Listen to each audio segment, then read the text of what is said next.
Hoje nós vamos estar então retornando, para as nossas atividades remotas e dentre elas, como combinado, eu estou encaminhando para vocês a nossa aula de revisão para a nossa prova que vai ocorrer na próxima semana. Então hoje nós vamos fazer a nossa aula de revisão. Espero que vocês assistam, que vocês gostem, anotem todas as dúvidas, para que essas dúvidas possam ser sanadas na nossa aula de segunda-feira, tá? Não se esqueçam de tentar realizar esses tiratemas que estão dentro dos slides, ok? Então vamos começar. Então aqui a gente vai começar relembrando as reações de adição. Nós vimos lá quando a gente estava nas nossas aulas presenciais. A reação de adição ela vai ocorrer quando? Quando um novo grupamento ele é adicionado a um alceno, gerando assim então um alcano. E esse alcano vai poder conter um novo grupamento que foi adicionado. Então o que acontece? O alceno nós sabemos que ele é composto de uma ligação sigma e uma ligação pi. Para que haja a reação de adição, ou seja, adicionar uma molécula neste alceno e transformá-lo em um alcano, precisa o quê? Precisa que se quebre essa ligação pi. Quando aqui essa minha molécula ela for adicionada ao alceno, então vai quebrar a ligação pi e dessa forma vai se formar no lugar, duas ligações sigmas. Essas duas ligações sigmas serão formadas para poder comportar a molécula que eu estou adicionando, Diante disso, nós vamos ter que lembrar quais são as espécies que estão envolvidas numa reação de adição. Então, vamos lá. Primeiro, nós vamos lembrar que estão envolvidas o eletrófilo. Vocês lembram o que é o eletrófilo? Então, o eletrófilo são os ácidos de Lewis, que eles vão poder aceitar o par de elétron. E geralmente aqui os eletrófilos eles serão o quê? Um halogênio, provavelmente, nem sempre pode ter um halogênio ou vai ter um átomo eletronegativo, tá? E o nucleófilo é a espécie da reação de adição que tem atração por núcleo. Por quê? Porque ela é a espécie que ela pode ser chamada de base de Lewis. Ela pode doar um par de elétrons. Então, como aqui na dupla ligação ela é rica em elétrons, então o alceno se torna um nucleófilo porque a dupla ligação rica em elétrons vai poder doar esses elétrons para o eletrófilo. Então, quem que vai atacar? O nucleófilo vai atacar a espécie, a carga positiva aqui do eletrófilo, no caso o hidrogênio. O nucleófilo gosta de núcleo de coisa positiva. A outra espécie que também está relacionada nesse tipo de reação é então o carbocátion. Quem é o carbocátion? Esse carbocátion aqui é a espécie que ela vai se formar depois que a dupla ligação ela é quebrada. Quando há então o nucleófilo ataca o eletrófilo e quebra a dupla ligação, vai formar então aqui o carbocátion. Por que forma o carbocátion? Porque esse carinha aqui que a gente chama de grupo abandonador, ele cai fora quando o nucleófilo ataca o eletrófilo, fazendo assim com que sobre um orbital P vazio. Tá faltando uma ligação para esse carbono. Por isso, então, que ele fez com carga positiva e forma o carbocátion. Então, quem que está envolvido na minha reação? Eletrófilo, quem será atacado? Nucleófilo, quem vai atacar? Carbocátion, espécie aí que pode ser intermediária, que vai ser formada devido ao ataque do nucleófilo ao eletrófilo, beleza? Lembrando, a gente tem que lembrar de uma coisa, que tem um detalhe sobre os carbocátions que a gente tem que lembrar, que é a estabilidade dele. Então, quando é assim, nós vamos lembrar que quando se formam espécies carbocátion, temos que cuidar da estabilidade dele. A gente vai lembrar que um carbocátion terciário, ele é mais estável que um carbocátion secundário, que é mais estável que um carbocátion primário, que é mais estável do que um carbocátion ou que um cátion metílico, certo? Beleza, então. Então, agora entendemos, lembramos as espécies envolvidas, agora vamos para a reação.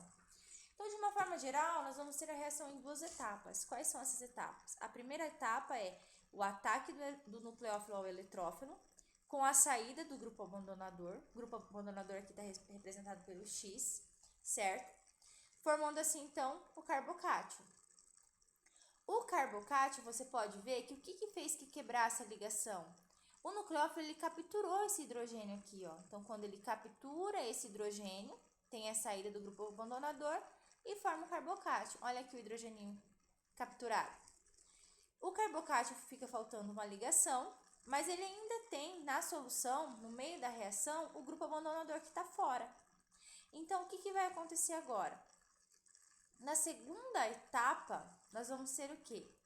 Que o meu grupo abandonador, quem vai se tornar um nucleófilo. Por que ele vai se tornar um nucleófilo? Porque agora ele é rico em elétrons. E nucleófilo é rico em elétrons. Ele pode doar par de elétrons. Então, na segunda etapa, nós vamos ter o quê? O nucleófilo sendo adicionado ao meu eletrófilo.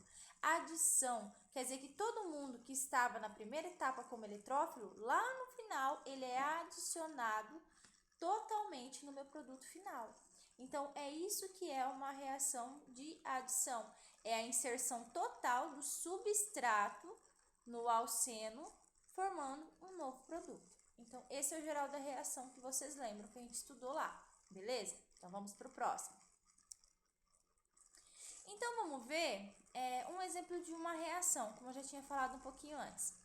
Primeira etapa, então, os elétrons π aqui da dupla ligação atacam o seu nucleófilo, abstrai o próton, tem a saída do grupo abandonador, formando então meu carbocátion, e eu fico em solução também no meu grupo abandonador, que é o aleto. Grupo abandonador na segunda etapa se torna meu nucleófilo, que ele vai atacar o carbocátion, sendo adicionado então, formando meu produto final. Aí a gente vai ter que lembrar de um detalhe. Aqui nós estamos teoricamente falando de um alceno simétrico. O que é um alceno simétrico? A gente pode estar considerando que aqui tem um hidrogênio, aqui tem um hidrogênio, aqui tem um hidrogênio, aqui tem um hidrogênio. Quer dizer, tudo igual. Ou a gente pode estar considerando que aqui tem um CH3, aqui um hidrogênio, aqui um CH2, CH3 e aqui um CH2, CH2, CH3, por exemplo. Nesse caso, quando todos os grupos que estiverem em volta dos dois carbonos da dupla forem diferentes, eu vou ter um alceno assimétrico. E quando eu tiver um alceno assimétrico, nós vamos lembrar da regrinha de Markov-Nikovec. Então, vamos lembrar o que se fala na regra de Markov-Nikovec? Vamos lá. Aqui, ó, eu tenho um alceno que este alceno ele é assimétrico, ó, porque nesse carbono aqui eu tenho 2 hidrogênios, mas nesse carbono aqui eu tenho 2 metilas. Então, o que está ligado nesse carbono não é igual ao que está ligado nesse carbono, então é assimétrico. Então, vai seguir a regra de Markov-Nikovec. Vamos lá entender então, o que é a regra de Markov-Nikovec? Aqui eu tenho o meu alceno. O meu alceno aqui, sendo ele nucleófilo, vai atacar o eletrófilo e vai abstrair este próton.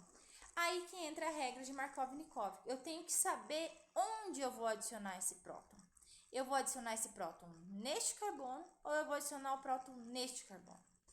A regra de Markov-Nikovec nos diz que o próton abstraído será adicionado ao carbono que já tem a maior quantidade de hidrogênios, ou seja, esse cara aqui, ó. Ou em outras palavras, no carbono menos substituído. O que quer dizer substituição? Substituição quer dizer quando tem ligado ao átomo de carbono átomos diferentes de hidrogênio. Ó, este aqui é um carbono substituído, tá vendo? Então, dentre esses dois carbonos, esse é o carbono menos substituído e este é o carbono mais hidrogenado. Então, na primeira etapa, quando segue a regra de Markov-Nikovec, porque eu tenho um alceno assimétrico, então aqui o nucleófilo abstrai o próton e o próton vai ser adicionado ao carbono menos substituído ou o carbono mais hidrogenado. Formando assim, então, o meu carbocátion, que é um carbocátion terciário. Lembrando que eu ainda tenho em solução o meu íon aleto aqui, que caiu fora aqui, ó, com o meu grupo abandonador. E este aleto agora, ele que é o núcleo positivo. Ah, professora, mas por que então que o sinal de mais ficou nesse carboninho aqui e não nesse carbono? Simples, lembra lá, o orbital P vazio, quer dizer que esse carbono aqui está faltando ligação para ele, ó. Todo carbono tem que ter 4 ligações?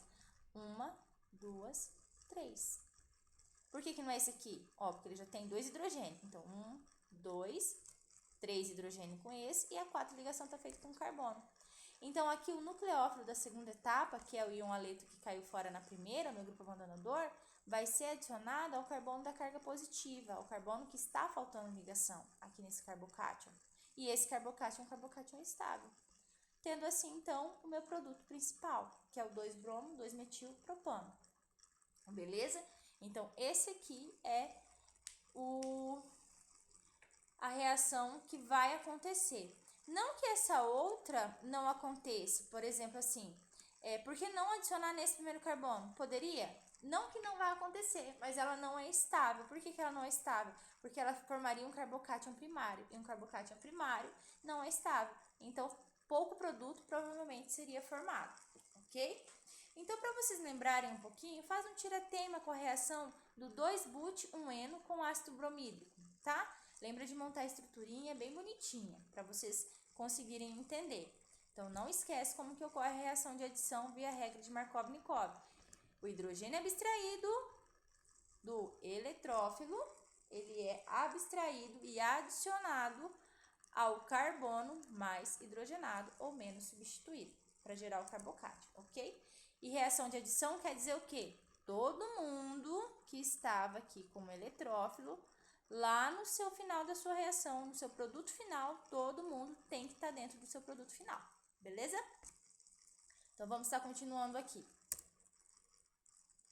Aí, vocês vão pegar o cadernício de vocês e vão ver que essa regra de Markov-Nikov, ela também é empregada quando ocorre a reação de alceno com ácido sulfúrico e também quando ocorre a reação de alcênio com água catalisada por ácido, tá? Então, a gente já aprendeu a fazer isso em sala e é bem tranquilo, o mecanismo é bem semelhante.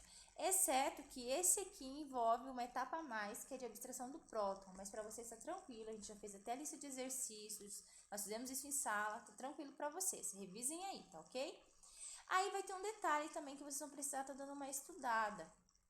Qual que é o detalhe?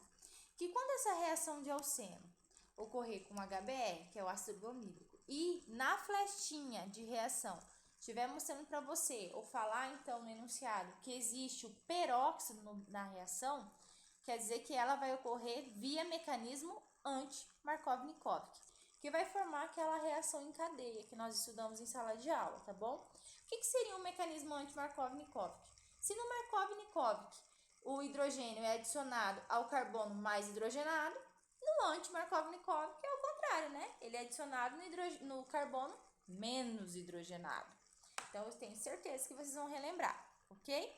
Para ter certeza que vocês conseguem fazer a reação do alceno com ácido sulfúrico e com água catalisada por ácido,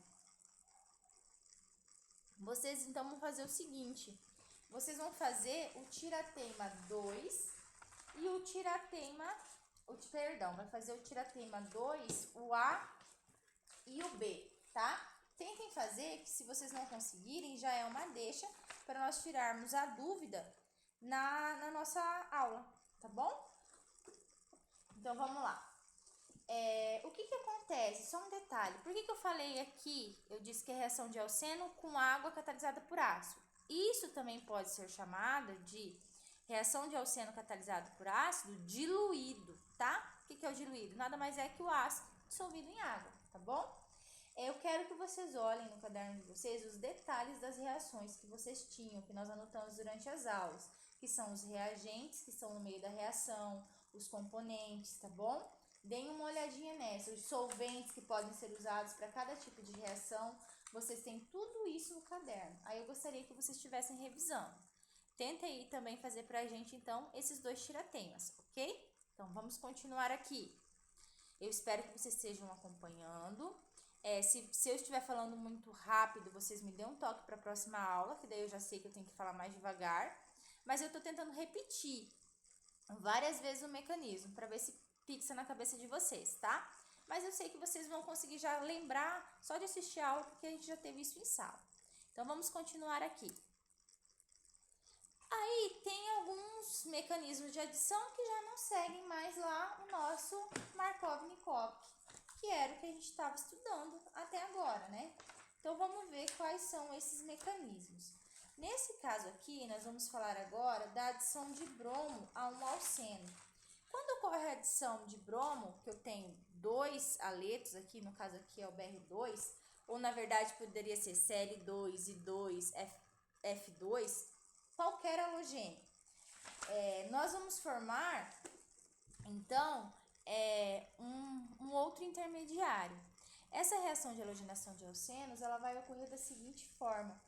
O produto final dela vai chegar a um aleto vicinal. O que é um aleto vicinal?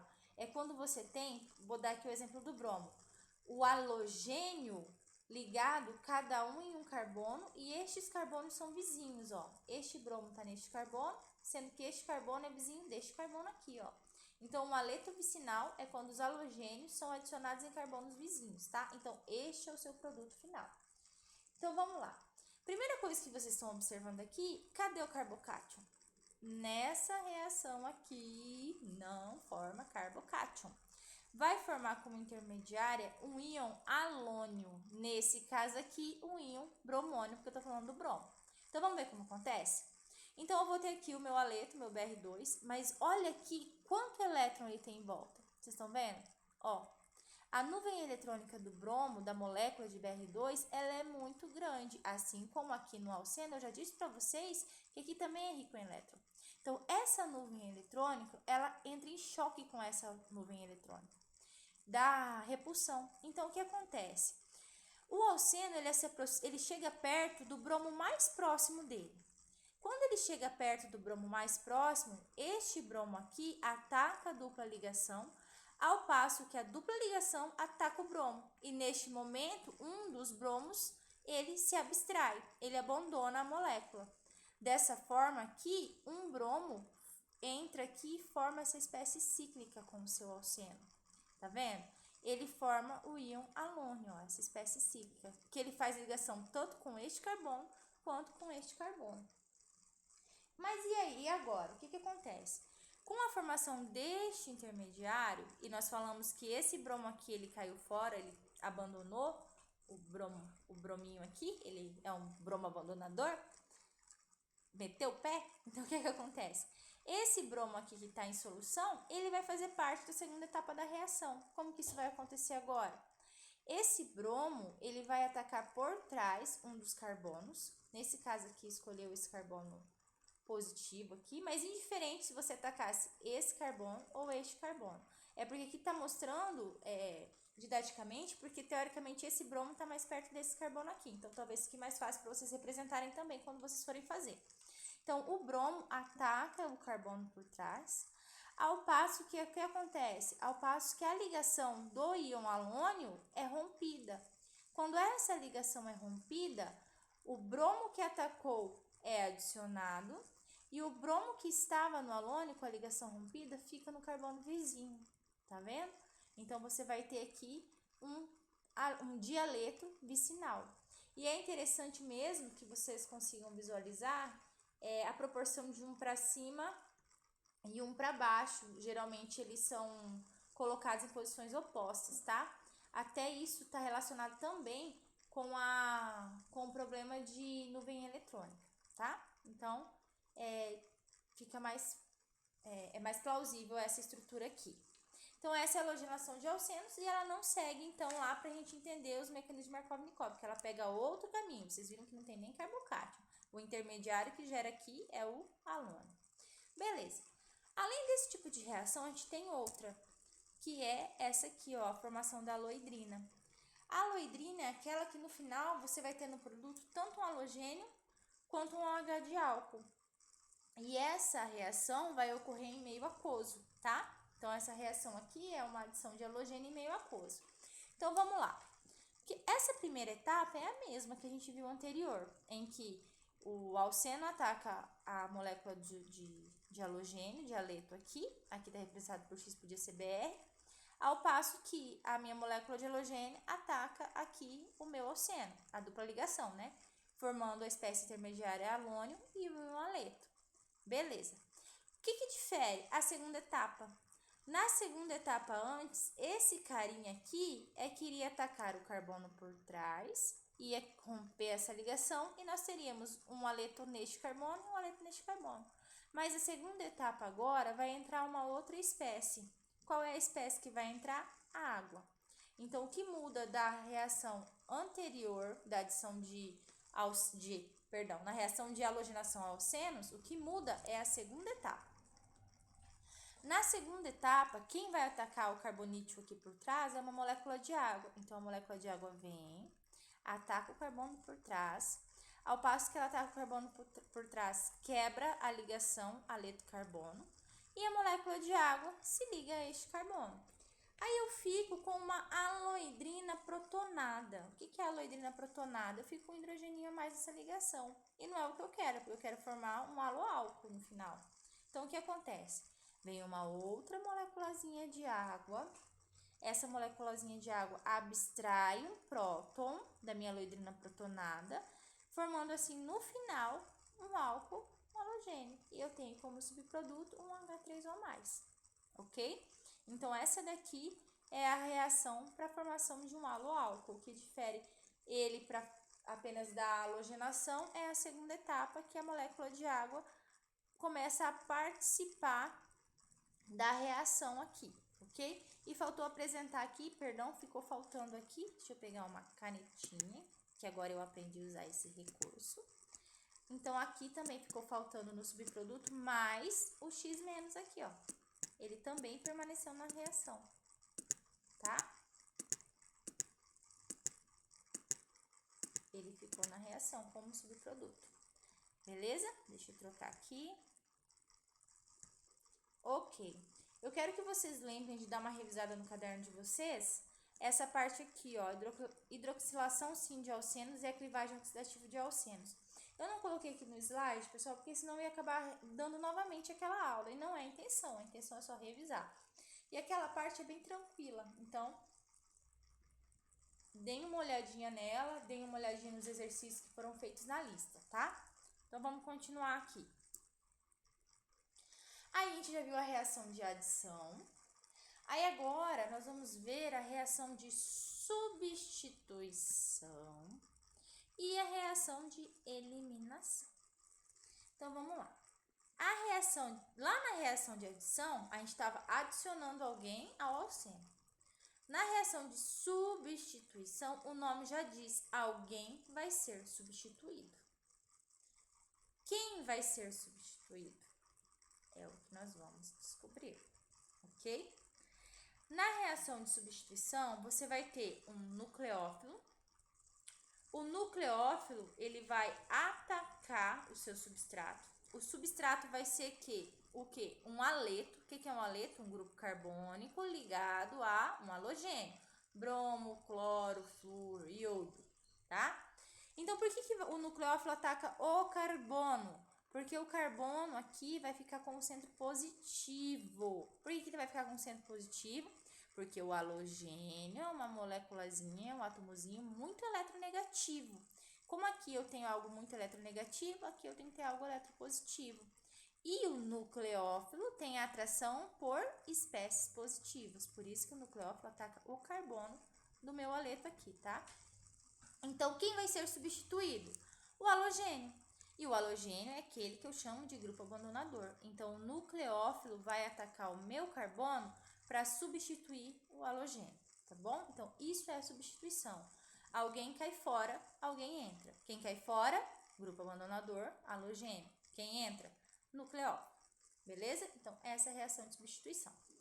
A reação de eliminação, se nós formos ver bem, ela é ao contrário da reação de adição, né? Porque a reação de adição, eu inicio com alceno e eu termino com alcano. Já na reação de eliminação, eu começo aqui com um alcano halogenado e termino com alceno, né? Só que para a reação de eliminação, nós vamos ter que lembrar de duas coisas. O que eu vou ter que ter nela? O meu aleto, que é o meu grupo abandonador. O carbono que está ligado a esse halogênio, eu vou chamar ele de carbono alfa. Consequentemente, todo carbono que está ligando ao carbono alfa, eu chamo de carbono beta. Consequentemente, o hidrogênio que está ligado ao carbono beta é o hidrogênio beta. Então, para que uma reação de eliminação ocorra, eu preciso ter um hidrogênio beta. Se eu não tiver um hidrogênio beta, a reação não ocorre. Então, mais uma vez, o carbono beta vai ser qualquer carbono que esteja ligado ao halogênio. Se tivesse um carbono aqui, ele também seria carbono beta. Se tivesse um carbono aqui, ele também seria carbono beta, tá bom? Então, o que acontece aqui? Nós vamos ter que a base vai abstrair o hidrogênio beta, Ao passo que ela abstrai hidrogênio beta, é formada uma dupla ligação aqui entre carbono alfa e beta, formando essa dupla ligação, o grupo abandonador cai fora, tem um alceno. De uma forma geral, é isso. Mas nós vamos ver cada um dos mecanismos, tá bom? Então, vamos lá. O primeiro mecanismo que nós vamos ver é o de substituição nucleofílica. Eu vou começar pela bimolecular, que é a SN2. Algumas coisas que a gente vai ter que lembrar, que é muito importante. Aqui, ó, vamos ticar. Vou pegar minha ferramentinha aqui, que eu tô toda feliz que eu aprendi a mexer nela agora. Nós vamos ticar. O que a gente aprendeu aqui? Que a reação SN2, ela ocorre preferencialmente em solventes polares apróticos. O que quer dizer aprótico? É aquele solvente que não tem hidrogênio ionizado. Por isso, ele deu o exemplo do DMSO e o DMF. Algo muito importante vai ser a natureza do substrato. Quem que é o substrato? É a moléculazinha inicial, é aquela que tem o halogênio ligado a ela. O que quer dizer isso?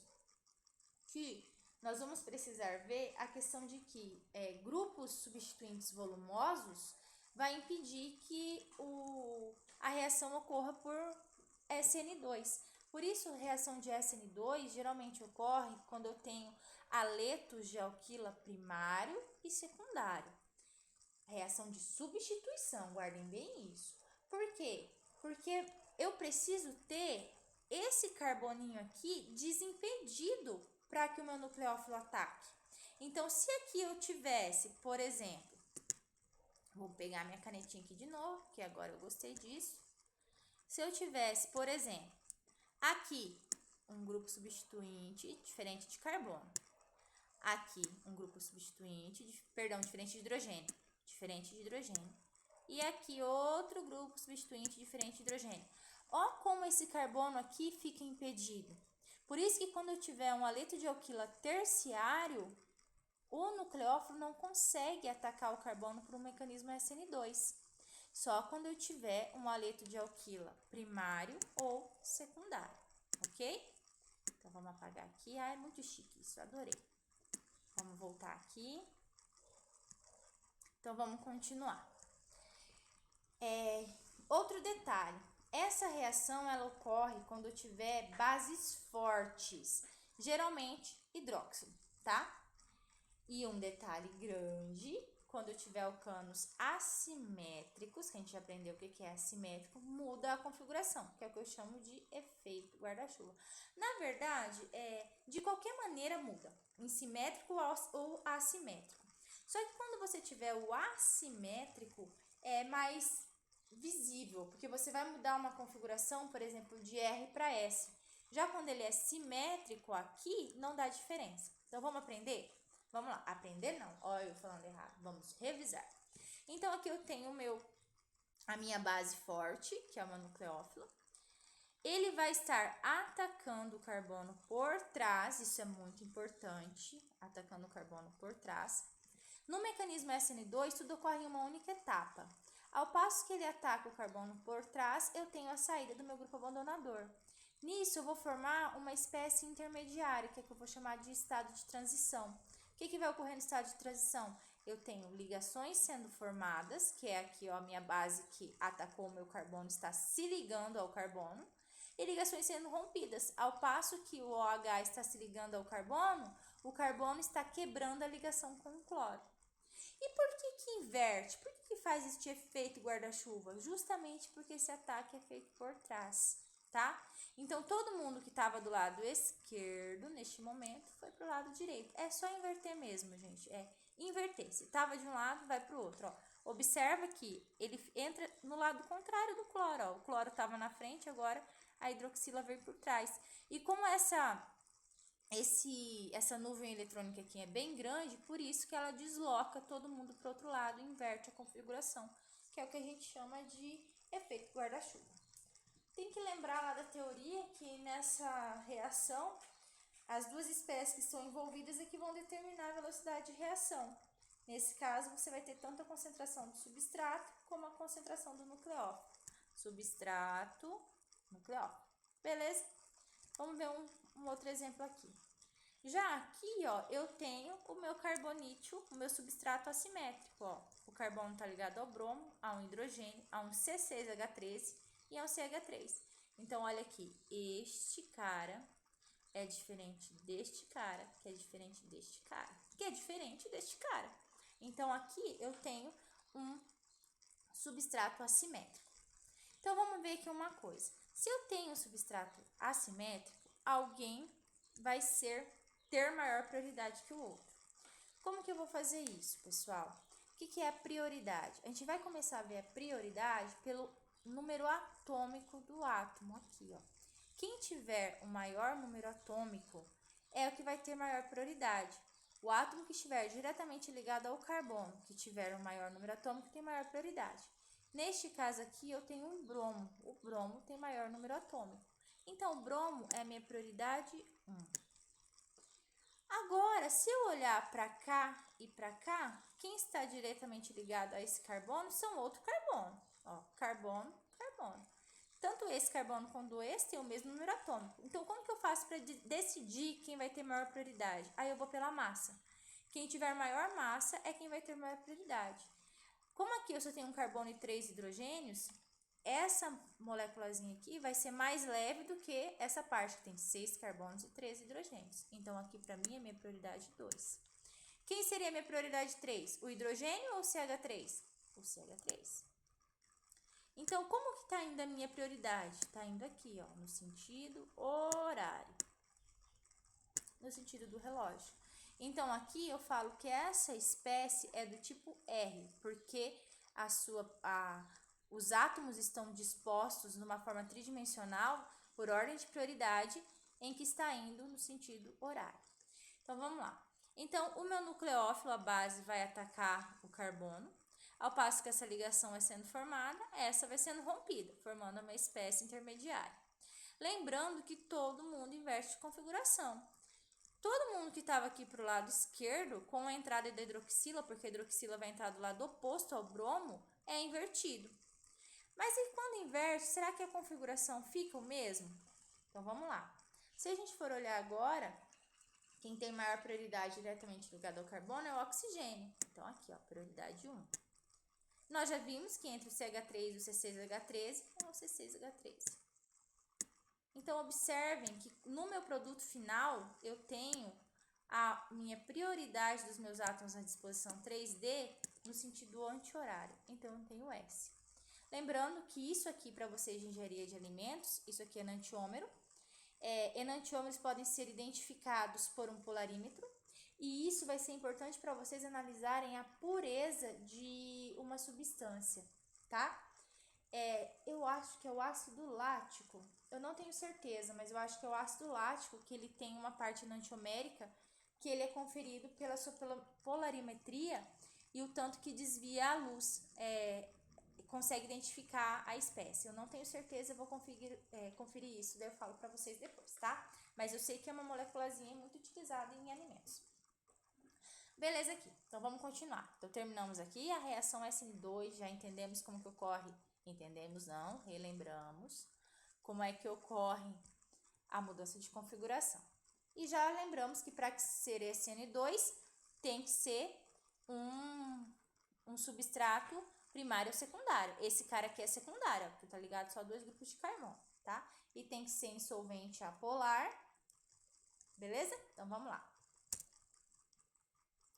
Já quando eu falar de uma reação de SN1, nós vamos ver que aqui na SN2 tudo ocorreu em uma única etapa. Já na SN1, ocorre em multi-etapas. E essa reação vai ser necessário que se forme um carbocátion. Por isso que essa reação ela vai ocorrer quando poder formar carbocátion estável, ou seja, carbocátions terciários, que provém de substratos terciários. Os nucleófilos que vão estar reagindo nessa reação são nucleófilos fracos, geralmente solventes, como por exemplo a água. E se eu tiver um substrato assimétrico, vai levar uma mistura racêmica, que a gente já vai ver. E os solventes são do tipo polário e prótico, ou seja, tem que ter hidrogênio ionizado. Faz parte da velocidade da reação apenas a concentração do substrato. Então, vamos lá. Na primeira etapa, olha aqui, ó, eu tenho um substrato terciário. Ó, o carbono tá ligado a 1, 2, 3. E tá vendo que aqui é simétrico, ó? A mesma parte da molécula que tá aqui, eu vejo aqui e vejo aqui. Então, é simétrico. Se é simétrico, não existe mistura racêmica. Então, aqui não tem. Então, a primeira etapa, o que vai acontecer? Vai ocorrer essa reação em um solvente. Geralmente, pode ser, neste caso, falando do solvente aquoso, em que vai ter a saída do aleto, que é o meu grupo abandonador, formando assim, na primeira etapa, o meu carbocátion. Esse carbocátion, ele é estável, porque ele é um carbocátion terciário. O que acontece, então? Na segunda etapa, a água, a minha molécula de água, ela vai atuar como uma base de Lewis, porque ela vai poder doar pares de elétrons. Ou seja, ela é o meu nucleófilo, ela pode doar pares de elétrons. Como o carbono aqui está com carga positiva, porque está faltando uma ligação, está com o orbital P vazio, é para esse carbono aqui que ela vai estar doando seus pares de elétron. Então, a água vai atacar o carbono, o carbocátion, e vai estar se ligando, formando uma espécie protonada na segunda etapa. Na terceira etapa, tem que ter a desprotonação dessa espécie, que ocorre como? Uma outra molécula de água, ou o solvente da reação, vai abstrair um dos prótons. Quando ela abstrai um dos prótons, essa ligação aqui é quebrada, formando o meu produto principal. Aqui também faltou, deixa eu pegar aqui meu negócio chique, faltou o aletinho aqui no final, mais Cl menos, porque ele ficou na reação. Então, esse aqui é o mecanismo SN1. O mecanismo SN1 ocorre por multietapas. Perfeito? Qual que é a diferença do SN1 para o SN2? SN2 ocorre em substrato primário e secundário. SN1 tem que ser terciário. SN2 ocorre quando eu tiver solventes apróticos, polares apróticos. E já aqui no SN1, polar prótico. Então, eles são meio que contrários. Esse vocês têm que estar percebendo. Beleza, então vamos continuar. E quando eu tiver... Só um pouquinho para tomar uma água, pessoal. E quando eu tiver, então, o meu substrato assimétrico. Ó, esse cara é diferente desse cara, que é diferente desse cara. Então, ele é assimétrico. Neste momento, eu vou ter o que eu chamo de mistura racêmica. Então, vamos lá entender. O primeiro passo é o quê? Deixa eu apagar aquele clorinho ali. Vou pegar minha borrachinha, que eu aprendi, apaguei. Opa, com um negocinho que eu apaguei. Vamos lá. O que acontece no primeiro passo? O primeiro passo, então, é a saída do íon do aleto, formando o meu carbocátion. Aqui está o meu carbocátion terciário, um carbocátion estável. Na segunda etapa, a molécula de água vai poder atacar o carbocátion de duas maneiras, ou por trás ou por frente. Por isso que leva à formação de uma mistura racêmica. Vamos lá. Quando ele ataca por trás, a água vai se ligar por trás do carbono. Aqui, ó, a molécula de água se ligou por trás do carbono. Então, toda a configuração fica para o lado oposto, onde o nucleófilo se ligou. Seguido da próxima etapa, em que uma molécula de água, outra molécula de água, vem e abstrai o próton, formando este álcool aqui. Este é um dos produtos, porque eu falei que é uma mistura racêmica, então vai formar dois tipos de produtos diferentes. Qual que é a outra possibilidade de produto? É quando o ataque da molécula de água ocorre por frente. Olha aqui, ó. Quando ocorre por frente, a molécula de água vai se ligar na frente do carbocátion e o restante da molécula estará do lado oposto. Seguido vem a molécula de água, abstrai um próton e forma o meu álcool. Como que eu sei que é uma mistura racêmica? Justamente por aquilo que a gente falou de ordem e prioridade, ó. Aqui tem um grupo, aqui tem outro grupo, aqui tem outro grupo e aqui tem outro grupo, certo? A gente sabe que o de maior peso atômico entre carbono e oxigênio é oxigênio, então prioridade 1. O restante aqui são carbonos, carbonos e carbonos. Quem tem maior massa? Esse. Prioridade 2, prioridade 3, prioridade 4. Então, eu tô vindo aqui, ó, prioridade 1, 2, 3. Isso aqui está indo no sentido anti-horário. Então, este é meu produto do tipo S. Vamos ver aqui. Aqui o meu grupo 1, maior prioridade, por causa do oxigênio. Aqui está de maior massa. E aqui a terceira prioridade. Está indo no sentido R, no sentido horário. Então, quando eu tiver um haloalcano assimétrico, eu vou ter uma mistura racêmica. Eu vou ter um R e um S. Beleza, pessoal? Bem tranquilinho, né? Vamos apagar aqui. Então, é isso que vocês têm que ficar atento. E quando você tiver um substrato terciário e for uma reação de substituição, você tem que verificar que se o seu substrato for assimétrico, vai ocorrer por mecanismo SN1, claro, e vai ter uma mistura racêmica. Vamos continuar aqui, então. Vamos tentar fazer esse tira-teima, tentem fazer aí no caderno de vocês, que isso vai ser muito importante, tá? Os slides eu vou deixar em anexo, para vocês tentarem dar uma olhada com mais calma e anotar algumas coisas, tá? Então, agora a gente vai para as reações de eliminação. A reação de eliminação, como já tinha dito, alguém cai fora, certo? Então, eu tenho aqui o meu substrato, né? A reação de eliminação, ela vai competir com a reação de substituição. Ela vai ocorrer, geralmente, quando eu tiver um haleto de alquila secundário ou terciário, presta bem atenção. Ela não vai ocorrer no primário, porque geralmente não vai ter o hidrogênio beta. Mas pode ser que ocorra também, mas tem que prestar atenção no seu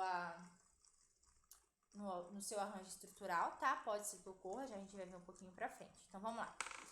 Então, a reação de substituição de eliminação, ela ocorre quando você tem um haleto de alquila, preferencialmente secundário ou terciário. Essa reação, ela compete com o SN2, as duas podem estar ocorrendo ao mesmo tempo. Só que, quando você bater o olho, vai ter certeza que é um mecanismo de eliminação quando você tiver uma base forte, não polarizável, que geralmente são os alcóxidos, os metóxidos, ou nesse caso aqui os etóxidos, e assim por diante. Ela vai ocorrer por solvente ligeiramente apolar.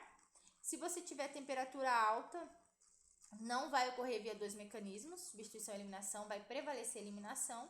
E se eu tiver assimétrico, vai seguir a regra de Zaitsev. Então, como que ocorre aqui de uma forma geral? O mecanismo de eliminação E2 também ocorre em uma única etapa, assim como substituição. Então, eu vou ter aqui a minha base, que é o etóxido, certo? Aqui, olha aqui o meu hidrogênio beta. Ah, professora, qual dos hidrogênio beta? Indiferente, porque todos eles são iguais, ó. Tá vendo? Então, nesse caso aqui, esse é o meu carbono beta, que é o carbono que está ligado a este átomo de bromo. Professora, mas eles são simétricos ou assimétricos? Ó, tanto aqui é CH3 quanto aqui é CH3. Então, indiferente, tá bom? Qualquer um desses dois carbonos aqui. Então, vamos lá. Então, aqui a moléculazinha do etóxido vai abstrair um hidrogênio beta. Ao passo que essa ligação de hidrogênio beta vai sendo rompida, o hidrogênio vai sendo retirado, essa densidade eletrônica aqui vai sendo transferida entre os carbonos para formar a dupla ligação. Quando essa dupla ligação está sendo formada, sobrecarrega esse carbono, porque ele passa a ficar com 5 ligações. Então, o halogênio cai fora, grupo abandonador. Então, você está vendo aqui o estágio de transição, ó, a abstração do próton sendo formada, essa ligação, ao passo que essa vai sendo rompida e a sua densidade eletrônica deslocada entre carbonos, formando a dupla. E o bromo saindo. Dessa forma, quem que eu eliminei? Eu eliminei o hidrogênio, eu eliminei o bromo. Reação de eliminação. Alguém tem que cair fora. Isso tudo ocorreu em uma única etapa. Agora, vamos ver quando eu tenho um alceno que ele é assimétrico. Quando eu tenho um haleto assimétrico, perdão. Vamos ver aqui. Como que eu sei que ele é assimétrico? Ó, aqui tá o haleto, certo? Aqui. Então, esse aqui é um carbono beta, certo? Ó, aqui, ó, ele é um carbono beta, que tá ligado a este carbono. Aí ele tem 2 hidrogênios beta. Olha aqui. Aqui eu tenho um CH3, que está diretamente ligado ao carbono onde eu tenho haleto. Então, esse aqui é outro carbono beta. Esse carbono beta é diferente desse carbono beta. Porque nesse carbono beta aqui, eu tenho um CH2, CH3. Já nesse carbono beta aqui, eu tenho só um CH3. Então, o que a regra de IDF diz?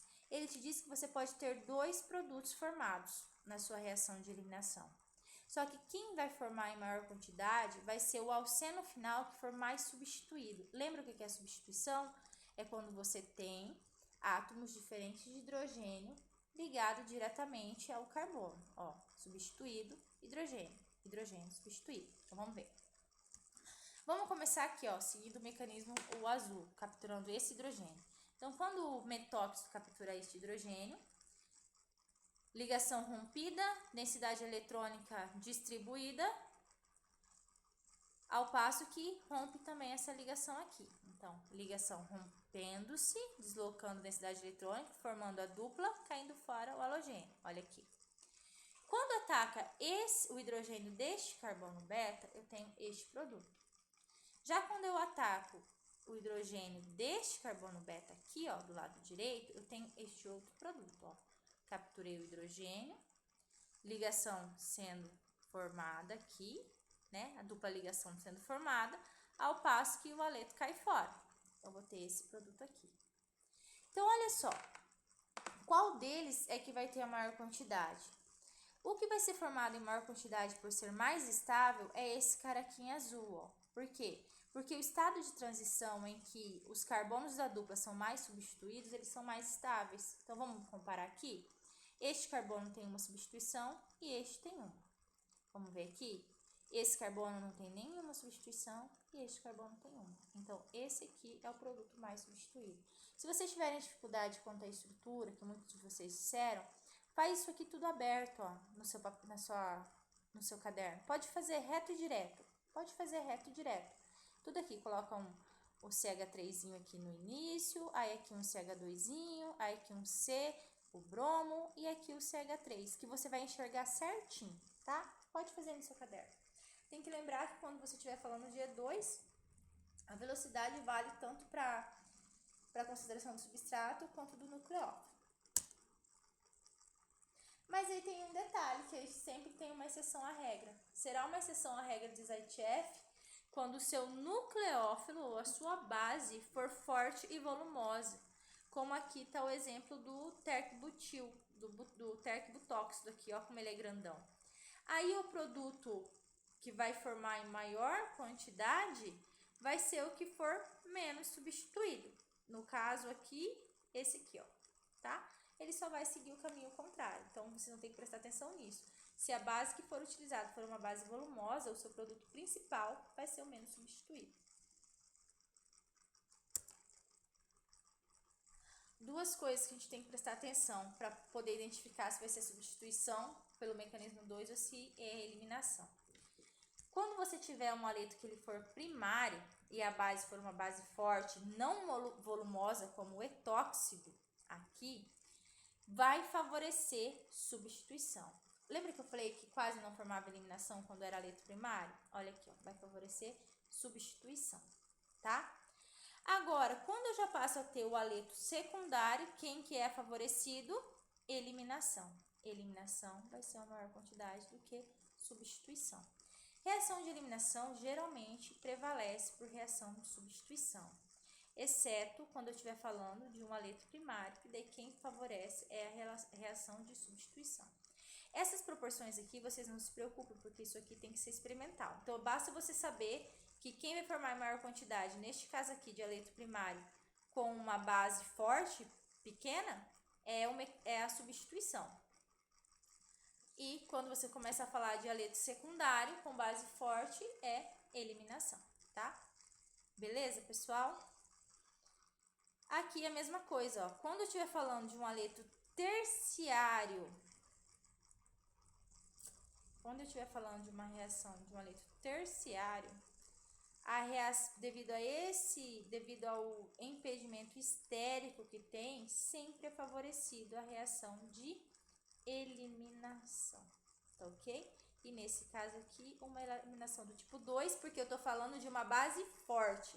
Para você saber a diferença de E1 e E2, tá aqui, ó, a base, tá bom? Então, guarda que sempre eliminação, você está trabalhando com base forte. Substituição também, base forte. E2 e SN2, base forte, tá? Não se esqueçam disso. Só que na SN2 vai ser favorecida quando você tiver um aleto primário, o seu produto principal é de substituição. A partir do aleto secundário, seu produto principal é de eliminação. Outro detalhe que a gente também vai ter que ver. Quando você tem o seu nucleófilo volumoso, como aqui está o tercobutóxido, não tem como ocorrer via mecanismo de SN2. Sabe por que não tem como ocorrer via mecanismo de SN2? Por causa do impedimento estérico. Então, quando você tiver uma base bem volumosa, é preferencialmente que forme o produto por reação de eliminação, tá bom? Que forma o produto de eliminação. Quando você tem a base volumosa, tá? Vai formar por eliminação. E quando for o contrário, se você tiver uma base pequena em um substrato que é bem volumoso, quando você tem um substrato bem volumoso, aí vai favorecer a substituição, tá ok? Isso. E nesse caso aqui, como já dava para tirar de cara, porque tá falando de um aleto primário e uma base pequena, substituição de cara, já tinha visto aqui, ó, tá? E quando tiver uma base muito volumosa, favorece eliminação. Beleza, pessoal? Então, terminamos E2.